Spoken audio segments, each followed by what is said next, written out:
오늘은 허준의 잔등이라는 소설에 대해 살펴보겠습니다. 그런데 여기서 허준, 그러니까 동의보감을 쓴 조선시대의 그 허준이라고 알지 마시기 바라겠습니다. 이 허준은 현대인물이에요. 자, 잔등. 일단 오늘 할 건요, 전체 줄거리와 핵심 정리 부분이 되겠습니다. 이 작품은 해방 후 만주의 장춘에서 회령, 청진을 거쳐 서울로 오기까지의 여행을 담은 과정, 이런 걸 우리는 뭐라고 합니까? 그렇죠, 여로형 소설이라고 합니다. 자, 여기다가 뒤에 이제 이렇게 해놓고 여로형 소설의 어떤 구조, 특징, 개요를 링크를 해놓을 테니까 이 여로형 소설에 대해서 알고 싶으신 분은 이쪽을 참고하시기 바라겠습니다. 암튼 간에 여행의 과정에서 경험한 것을 1인칭 관찰자, 서술자 나가 나오는군요. 근데 나의 어떤 경험, 그렇지, 경험이겠지. 경험은 경험이지만 중심인물은 외부 사건, 외부 인물이겠네요. 객관적인 시선으로 독자에게 전달하고 있다. 특히 서술자인 나가 되돌아오는 과정에서, 이때 되돌아온다라고 하는 것은 이제는 고향으로 내지는 고국으로, 우리 조선으로, 대한민국으로 돌아오는 과정에서 경험하게 된 두 인물이 있습니다. 소년이라는 인물과 국밥집 할머니라는 인물의 상반 대립되는 모습을 통해 해방 전국에서 우리 민족이 추구해야 할 정신, 미리 얘기한다면 우리가 휴머니즘 정도로 보시면 될 것 같아요. 을 모색하고 있다 라고 보시면 되겠습니다. 자, 전체 줄거리를 볼까요? 발단, 해방 후. 자, 해방 후니까 1945년이 되겠네요. 광복의 열기와 무질서가 뒤엉킨 상황이라고 하는 것은 아마 해방 공간을 얘기할 겁니다. 친구인 방과 장춘에서 청진까지 오던 나는 열차를 놓친다. 전개. 방과 헤어진 뒤 화물차를 얻어 청진에 못 미친 어디까지 왔어? 그렇지, 수성까지 오게 된다. 다음엔 위기인가요? 나는 제 방을 따라 내려가다가 뱀장어를 잡는 한 소년, 이 소년이 관찰 대상이 되겠네요. 발견한다.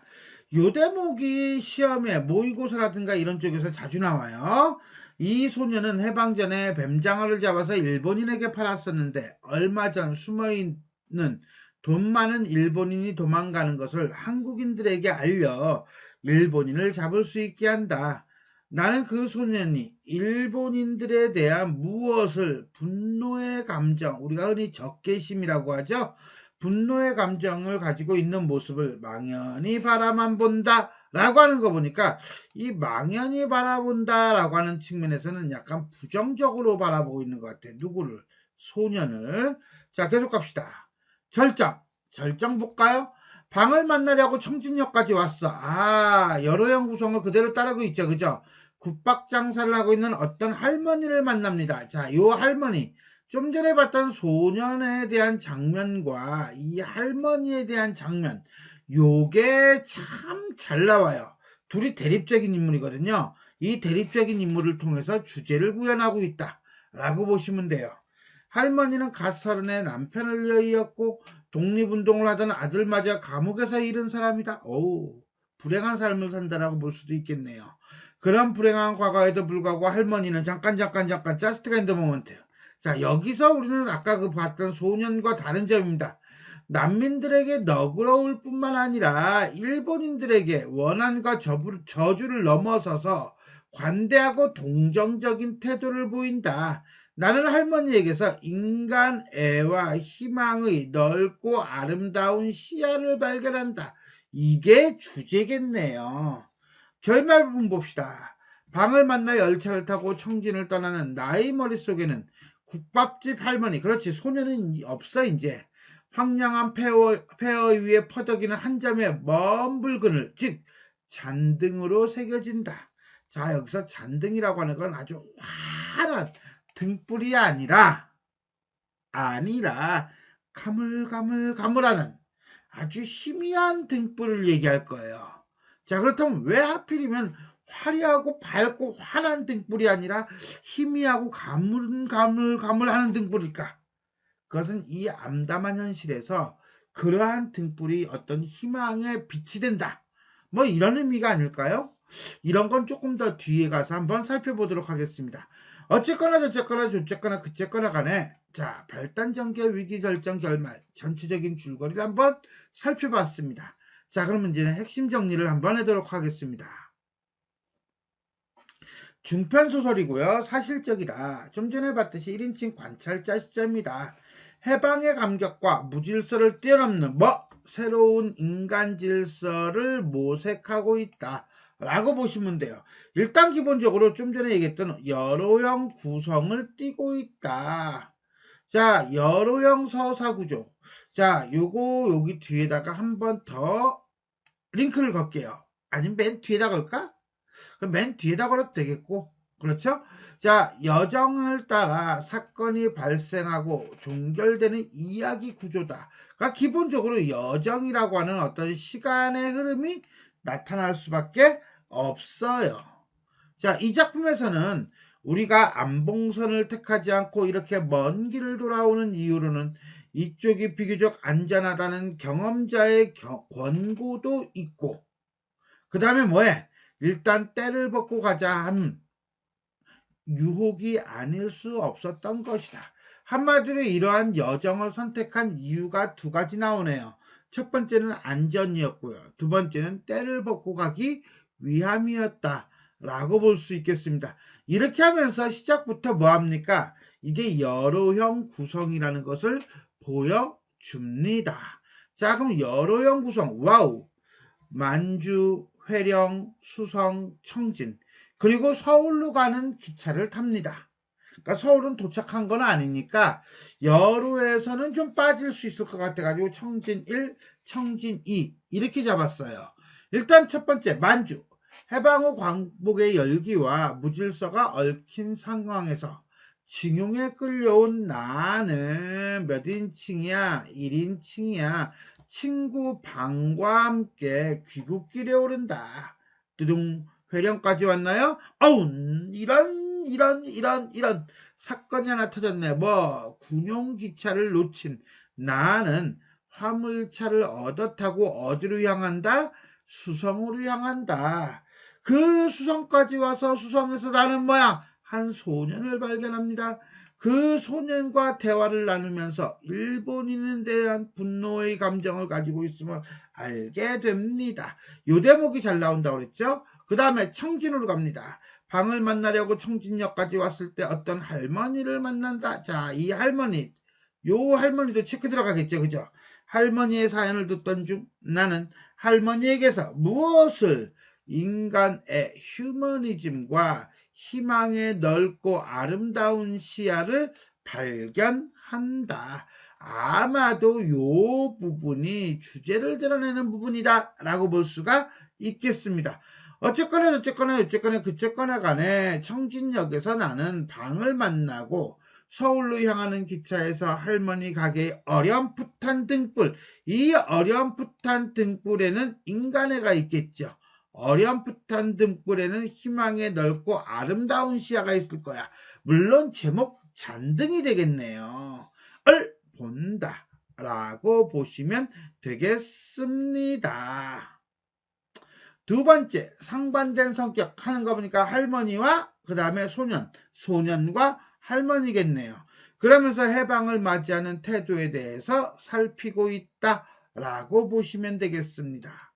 자, 여기서 우리는 잠깐 대립적 인물의 형상화를 통한 주제의식 구현이라고 하는 제목을 가지고 소년과 할머니를 볼게요. 소년은 어떻습니까? 그랬더니 죽은 사람이 벌떡 일어나는 수가 있단 말이에요. 라고 해서 죽은 사람이라고 하는 것이 무엇인가 잠깐 보는 거예요. 근데 이 죽은 사람이라고 하는 것은 자, 일본으로 도망가지 못한, 전쟁이 끝나고 난 다음에 일본으로 도망가지 못한 일본인들을 얘기한다라고 보시면 돼요. 벌떡 일어난다라고 하는 것은 일본으로 도망가는 걸 얘기합니다. 그럼 일본인들이 좀 어떤데? 걔네들 죽은 거나 한 가지입니다. 자, 모든 일본인들이 다 죽은 건 한 가지인데 그 중에서도 내 뱀장 어깨나 사먹는 녀석들 어디다 숨겼던지 간에 숨겨서 돈푼이 있는 놈들이 틀림없지요. 그놈들은 돈이 있는 녀석들이야. 왜? 뱀장어는 고가의 음식이거든. 근데 걔네들 나머지는 다 그지예요. 데리고 가면 어딜 가면 뭐 하겠습니까? 라고 얘기하면서 일본에 대한 적개심이라는 것이 이 부분에서 나타나고 있다라고 보시면 돼요. 반면에 할머니는 부질없는 말로 이가 어찌 안 갈리겠습니까? 이가 갈린다는 거지. 이가 안 갈릴 수는 없어. 나도 사람이거든. 하지만 무릎 꿇은 놈들의 꼴을 보면 눈물밖에 나는 것이 없이 되었습니다. 그려. 벌거벗겨 놓고 보니 매 갈 데가 어디 있습니까? 매 때릴 데가 어디 있겠습니까? 때릴 데가 없더라 라고 하는 안타까움과 동정을 보여줘요. 자, 이런 걸 통해서 우리는 할머니 쪽에다 포커스를 맞춘다면 인간 애를 실천하는 것이 새로운 시대 정신임을 보여주고 있다. 또한 작가는 할머니를 통해 휴머니즘적 태도를 잔등이라고 하는 불빛을 통해 형상화하고 있다라고 볼 수가 있겠습니다. 자, 그런데 말입니다. 우리가 대립적인 인물 형상화를 통해서 어떤 주제, 휴머니즘적인 태도를 보여준다라고 얘기를 하기는 했지만 그래도 서술자인 나는 봐야 하지 않겠어요? 서술자인 나만 봐야 할까? 아니 친구 방도 봐야 하지 않을까요? 그래가지고 작품 속에 나오는 주요 인물을 5명을 잡았습니다. 4명이 아니고? 네, 4명이 아니고 5명을 잡았어요. 그래서 이 5명에 대한 어떤 성격, 캐릭터를 한번 살펴보도록 하겠습니다. 그래서 제목은 중심인물의 성격 파악. 자, 요거는요, 서술자가 얘기하는 거예요. 그럼 나는 누구겠어? 서술자겠죠. 체념을 위한 행동자라고 할 수 있지만 그는 친구 방이에요. 방은 관찰과 행동을 통한 채관자. 일단은 실증주의자라고 보면 되겠다. 그지? 눈으로 본 것 가지고 얘기하는 사람이야. 라고 볼 수 있을 거예요. 그가 교제적인 것 하는 거 보니까 어떤 사람들과 관계 맺기를 참 잘해. 근데 내가 돌발적인 것, 나는 좀 즉흥적인 것 같아. 그가 원심적인 것, 나는 내연적인 것. 자, 그러고 보니까 그와 나의 어떤 성격, 캐릭터를 설명해주고 있네요. 그가 약간 점진적이라고 한다면 나는 돌발적이고 발작적이다. 그가 행동적이라고 한다면 나는 약간 답보적인 성격을 가지고 있다. 라고 얘기를 하고 있습니다. 자, 그 다음에 웃었으나 흥분 상태에 돌입하기를 비롯하려던 증오의 불길은 미처 꺼지지 아니한 채, 한마디로 증오의 불길을 가진 채 가슴 한 모퉁이에 남아있었다. 다만 그것이 다 사라져서 충분한 불길로 발전하기까지는 지금 자기와 함께 따라가는 초년의 그 싱싱한 품성이 나로 하여금 다른 길로 비어져 나가기를 허락치 아니하는 자극적인 것이었고 또 강인한 것이었다고 할 것이다. 라고 하는 거 보니까 나의 캐릭터가 나오네요. 나라는 인물은 외부 환경은 분명히 증오의 불길인 거야. 광복되고 난 다음에 해방 직후의 사회, 우리 현실은 한마디로 뭡니까? 모라나제 1번, 쪽발이 뭐 이런 거였단 말이에요. 근데 나는 뭐예요? 나는 내가 가지고 있던 어린 시절의 그 품성으로 하여금 다른 길로 나아가는 것을 허락하지 않았다는 거야. 라고 한다면 일반적인 조선 사람들이 보여주었던 태도, 한마디로 독립의 기쁨, 그건 나도 기뻐. 그 다음에 일본인들의 적개심, 요건 퀘스천 마크. 이렇게 보았다라는 거예요. 자, 여기서 우리는 나라고 하는 서술자의 기본적인 성격이 언급되고 있다 라고 볼 수가 있겠습니다. 자, 그런 점에서 본다면 나는 서술자이며 관찰자이고요. 화가예요. 그 다음에 내면적 성격의 인물이고요. 그 다음에 해방이 되어서 서울로 돌아오는 길에 일본인에 대한 한국인의 두 가지 태도. 하나는 소년으로 대표되는 적개심, 또 하나는 할머니로 대표되는 동정과 연민, 휴머니즘을 체험하게 됩니다. 반면에 방은요 어떻습니까? 매우 베리매니마치하게 사교적이고 활달하고 행동적인 인물이다 라고 볼 수가 있겠습니다. 자, 그렇다면 방과 함께 우리는 또 누굴 보냐면 매부를 볼 필요가 있어요. 매부에 대해서는 문제집에서는 잘 건드리지를 않는데 작품을 전체를 읽어보면은 이 사람도 만만치 않게 중요한 사람이기는 해요. 자, 매부는 어떤 사람인데 술도 몰라. 야, 요건 좀 그렇다. 담배도 몰라. 아, 요건 좀 더 그렇다. 잡기에도 재주가 없어. 이건 성격이 나하고 비슷한 것 같아. 대체로 이 사람이 일만 하는 외에는 일만 하는 것 밖에는 무슨 재미로 사는 사람인가 모르리만큼 정직하고 온화한 성품의 사람이래요. 누구를 원망하는 것도 없는 것 같은 사람이래요. 더더군다나 그도 그렇고 그의 누이도 그렇고 누구를 저주할 줄 모르는 사람이래요. 이게 바로 매부입니다. 자, 이 매부는 서술자는 아니죠. 관찰 대상이에요. 관찰 대상이고요. 만주에 들어가 많은 땅을 개간하고 살다가 뭐예요? 일제에게 강제로 농토를 빼앗기는 인물이에요. 고향에 대한 향수에 젖어 있는 인물이에요. 그런데 일제에게 강제로 농토를 빼앗겼음에도 불구하고 일본을 미워하기보다는 오히려 땅에 더 애착을 느끼는 전형적인 조선의 농민상을 드러내주는 전형적 인물이다 라고 볼 수가 있겠습니다. 그 다음에 우리가 이제는 주로 보는 게 이제 소년과 할머니라고 그랬어요. 소년은 어떤 인물입니까? 라고 한다면 진한 구릿빛으로 탄 얼굴과 윗도리는 아무것도 걸친 것이 없이 해를 받아 번쩍번쩍 빛나는데 희뭇거리한 사루마다 같은 것을 아랫도리에 감싸고 있을 뿐인 인물이에요. 자, 그러니까 상당히 건강적이고 노동력이 강한 그런 인물이다라고 볼 수가 있겠습니다. 그런데 이러한 인물이 하는 말을 보면은 그렇게 물샐 틈 없이 꼼짝 못하게 하는데도 달아나는 놈은 미꾸라지처럼 샌단 말이에요. 자, 여기서 말하는 달아나는 놈이라고 하는 것은 숨어 있다가 일본으로 도망가려고 하는 일본인들을 얘기해요. 자, 이런 걸로 본다면 일본인들에 대해서는 어때요? 물샐 틈 없이 꼼짝 못하게 했다는 거예요. 잡아쳐 넣으려고 하는 인물이라고 보면 돼요. 이런 점에서 본다면 일본인에 대한 처절한 증오심을 드러내는 인물이다 라고 볼 수가 있겠습니다. 반면에 할머니, 해방이 되었는데 제 새끼라서 그런지 원래 아글타글 살 욕심을 남보다 더는 보이지 않던 애니만큼 다른 것들 때보다도 가슴 아픈 것이 어찌 덜하지 아니한 것만 같아 못 견디는 겁니다. 부질없는 말이지만 이가 어찌 안 갈리겠습니까? 이가 갈립니다. 그러나 일본인들을 벌거벗겨 놓고 보니 매 갈 데가 어디 있겠습니까? 매 때리기가 참 눈물겼습니다. 결국 뭡니까? 일본인 그들도 똑같은 인간으로 여겨 동정하고 오히려 그들에게 밥과 국을 주는 휴머니즘적인 인물이다 라고 보시면 되겠습니다. 다음은 소재, 소년이 잡던 뱀장어죠.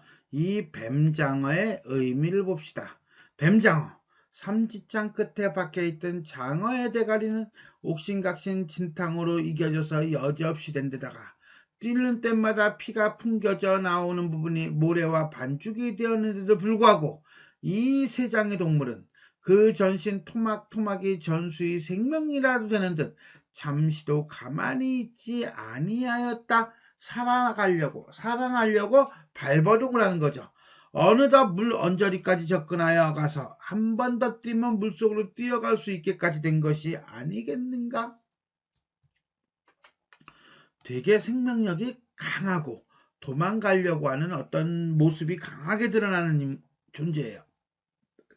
내 뱀장어 깨나 사먹는 녀석들은 어디다 숨겼던지 간에 숨겨서 돈푼 있는 놈들이 틀림없지만요. 자, 여기서 말하는 내 뱀장어 깨나 사먹는 녀석들은 일본인들이겠죠. 결국은 죽음의 상황에서도 몸부림치는 뱀장어의 모습과 살아서 도망가려는 재력을 가진 일본인들 둘의 상관관계를 보여주고 있다는 거예요. 이런 점에서 본다면 뱀장어는 곧 뭐야? 일본인이라고 볼 수 있겠죠. 그런데 내용을 보면 반전이 있습니다. 그것이 바로 뭐냐? 소녀는 이 뱀장어를 이용해서 일본인들을 찾아서 붙잡아요. 체포? 붙잡아낸다. 신고한다. 고발한다. 라고 본다면 이 뱀장어는 여기서 본다면 일본인들을 비유하나 이쪽에서는 일본인들을 찾는 도구가 되겠다. 수단이 되겠다. 라고 볼 수가 있겠습니다. 다음은 제목이 뭐였죠? 잔등이죠. 이 잔등이 갖는 의미 봅시다. 할머니 장막의 외로운 등불이 음산한 금은밤 바람에 명멸하였다. 그 명멸하는 희멀끔한 불빛 속에서 인생의 깊은 여정을 느끼며 온 일생을 쇠장하게 늙어온 할머니의 그 정갈한 얼굴이 크게 오버랩되어 내 눈앞을 가리어 마지 아니하였다. 마치 그 잔등은 황량한 폐허 위 오직 제 힘뿐을 빌려 퍼덕이는 한 점의 먼 붉은을 같았다. 라고 우리가 정리할 수 있을 것 같아요. 이런 점에서 본다면 이 할머니가 보여주는 휴머니즘, 아까 인물 분석할 때 봤죠? 이 휴머니즘은 잔이라는 단어에서 알 수 있듯이 명멸하는 희멀끔한 불빛에 불과한 거예요.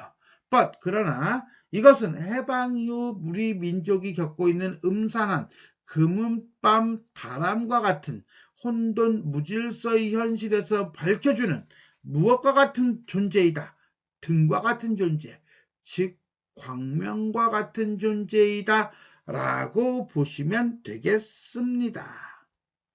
자, 이렇게 해서 우리는 허준의 잔등이라는 소설에 대해서 전체 줄거리와 핵심 정리 부분을 살펴보았습니다.